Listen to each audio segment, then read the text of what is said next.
Hi అండి. Welcome to Annapurna channel. ఈరోజు చిత్రాన్నం చేస్తున్నాను.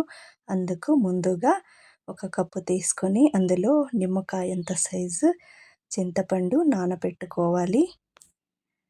తర్వాత స్టవ్ ఆన్ చేసి ప్యాన్ పెట్టి అందులో ఒక స్పూన్ ఆయిల్ వేశాను. జీలకర్ర, ఆవాలు, మినపప్పు వేసుకోవాలి. వేరుశనగ విత్తనాలు వేసుకోవాలి.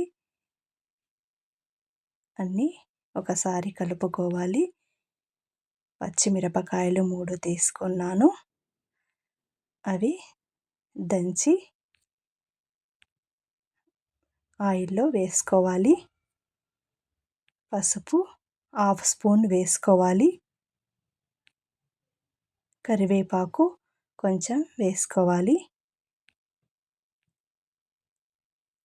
మిరపకాయలు 4 వేసుకోవాలి. అన్నీ ఫ్రై అయ్యాక చింతపండు రసం అందులో వేసుకోవాలి. చింతపండు రసం వేశాక సాల్ట్ తగినంత వేసుకోవాలి. నేను ఒక గ్లాస్ అంటే ఒక పావు కేజీ రైస్ తీసుకున్నాను. అందులోకి 2 స్పూన్స్ సరిపోతుంది. చింతపండు పులుసులోకి చింతపండు పులుసు పుల్లగా ఉంటుంది కాబట్టి నేను 2 స్పూన్స్ సాల్ట్ వేశాను. కలుపుకొని ఆయిల్ పైకి తేలుతున్నట్టుగా ఉంటుంది. అప్పుడు చిత్రాన్నం పులుసు రెడీ అయినట్టు. ఓకే, చిత్రాన్నం పులుసు రెడీ అయిందండి. ఇంకా కొత్తిమీర కొంచెం వేసుకోవాలి.